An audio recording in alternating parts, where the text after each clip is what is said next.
This is the only bolt-on thing on the entire car. Raymond, what is the situation with the intake? The intake manifold, well, I ordered my Master Motorsport heads with cathedral ports. I wanted to use my intake from my previous setup just to shape the ports against my new heads. It's actually not enough material to port out my intake runners. I'm afraid that if I even try to match port my intake runner against my new heads, I will remove as much material that I will weaken the flange against the runner, and we won't have an intake that will live up to the potential of my heads. When I first bought myself Master Motorsport heads, that is top of the line in the head market on the LS engines, I want to take advantage of the potential in the heads. We have been in contact with several companies that make intakes to have one special made for my heads, so I can use all the potential in my engine with these head and flow numbers with the camshaft that I'm going to use. The intake, the camshaft and the heads and the engine volume will all be matched up against each other, so I can get as much potential as possible in my setup.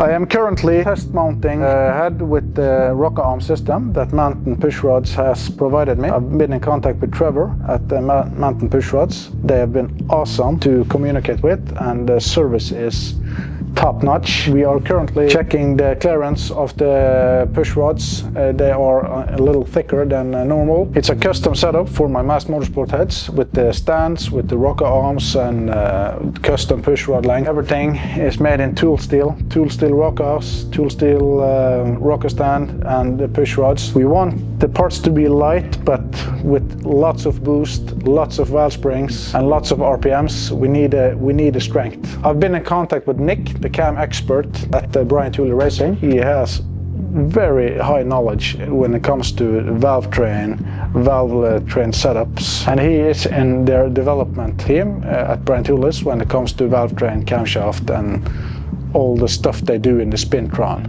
So I've been lucky to have direct contact with him and gone through my entire valve train setup with the camshaft, with the rocker arms, the rocker arm ratio and everything. So we had to use a special solid lifter spring on my hydraulic setup. I actually had to provide myself some special titanium retainer locks from Pack Racing to be able to increase my installation height, so I would have the correct spring on the seat. Not too much, not too little. Also have enough spring pressure when having high lifts. Nick at Brian Tooley helped me out with this to take the calculations and to analyze my entire camshaft setup and valve springs, rock arms, everything. Really high knowledge at Brian Tooley's around this kind of stuff. Really grateful for Nick to taking his time with this. I'm pretty sure that we have a good setup that would be safe to use with my RPMs and boost numbers on my engine.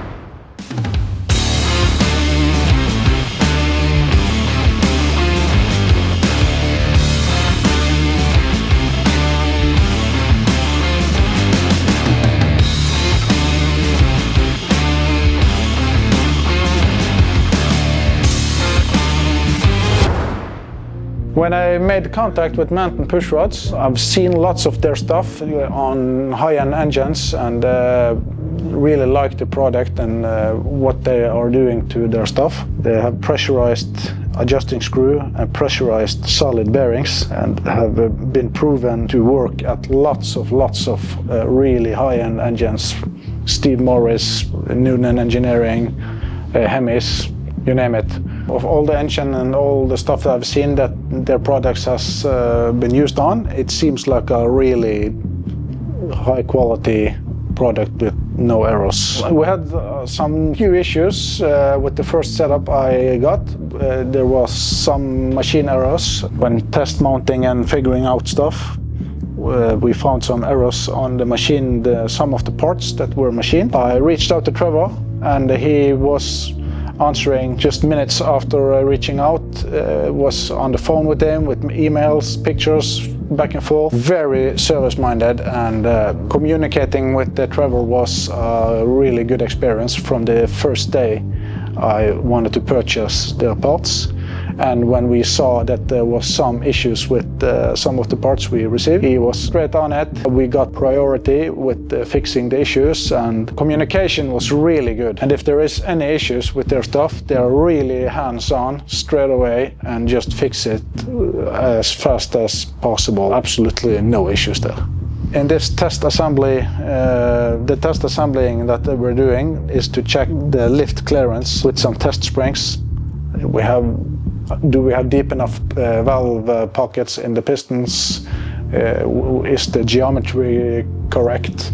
We have measured out the valve spring pressure at the seat and picked out the shims so we can shim the springs with the correct seat pressure that we want. It's not uncommon to shim the springs to have the correct seat pressure. That is why it's very important to measure out the installation height. So this will be the setup when installed in the valve, to have the correct seat pressure and the correct pressure when the valve is at high lifts.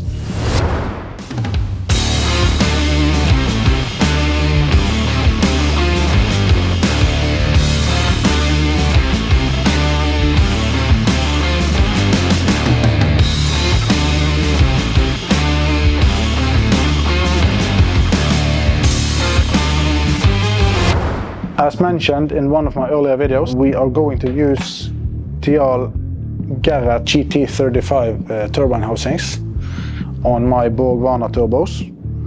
But as you can see, there are some differences in the height and the turbine wheel design, but the measures will have some small differences that we just fine machine ourselves in the housings. So to solve this, we have made an adapter so we can have the correct height on the turbine wheel into the housing. We shrink this on, and it will use the same bolt pattern as usual, and it will use the same locking plate on the turbo as Garrett. We also have to do some fine machining by hand and shape the turbine housing. The radius needs to be shaped and adapted for this turbine wheel. There are some differences, so we need to take account for. This is the Garrett GT3576 that these housings are direct fit for, and this is the Borgwarner 257 SXE turbocharger. This kind of machining and adapting I did to my last engine setup with the twin turbos SXE 369s. I provided some Chinese V-band housings for the correct size turbine housing that, in my opinion, was the correct one, and the correct AR for the turbos to be able to spool and work and have matched turbine housing flow against the compressor housing flow. So that worked quite well. We were able to empty those turbochargers with my setup.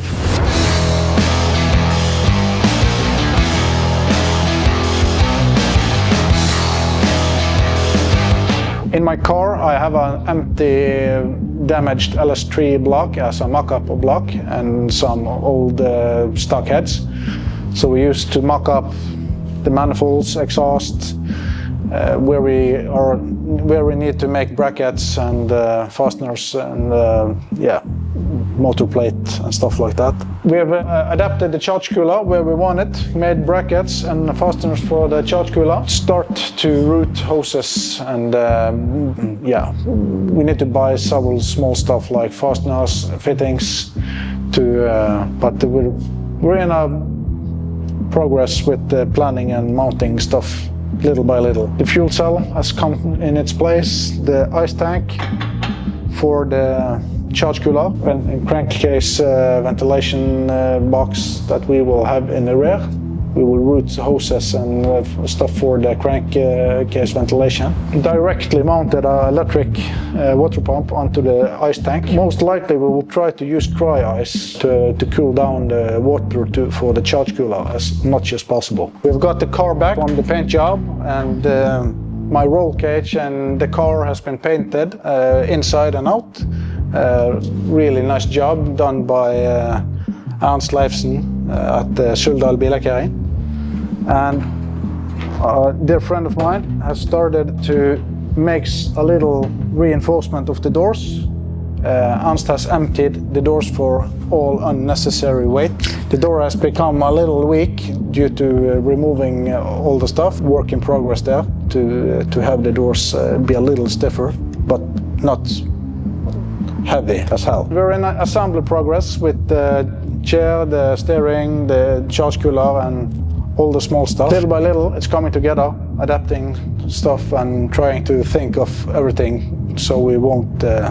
So sometimes it's one step forward, but 2 steps back. But that's a part of the progress. The biggest difference is the funny cage around the driver and a very heavy construction in the floor to have the chassis approved to run a 7.5 second ET. I had some intentions to maybe have the car approved for a 6 second ET for the future, but then everything had to be TIG welded, and I had to buy a total different material on the pipework. This is mild steel and it's MIG welded, and the car is approved for a 7.5 ET, and that's just how it is with this chassis. The routing of the charge pipes is planned to have, on the driver's side, we will have a 3.5 inch pipe coming through here, through one of the Volvo 240 originally has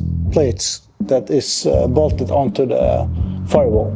So we will build the new plates with the charge pipes coming through them. 3.5 inch coming from this side, 3.5 inch coming from this side down to the inlet in the bottom, and we will have them merged to a 4.5 inch. This charge cooler has 4.5 inch in and out, and the plan is to have 4.5 inch going out and through the firewall again and into the intake. It will be a really tight space to have this done, but whatever is needed to make power. The sizes in and out for the water cooling of the charge cooler will be AN16. It was 12 when we received the charge cooler, but we upgraded to 16 to have a better flow and efficient cooling. Pedersen Racing has provided us with door panels. They had bolt-on door panels for a 4-door Volvo 240. We planned to make these ourselves, but the price and the quality was top-notch. No complaints there. Why do we need to use lots of time to make it ourselves?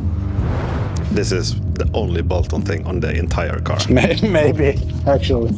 That was a positive surprise. We just did some research. I've been dealing with Pedersen Racing for many years in my Volvo career. Always great service with those guys and really good prices on stuff that they can provide for Volvos.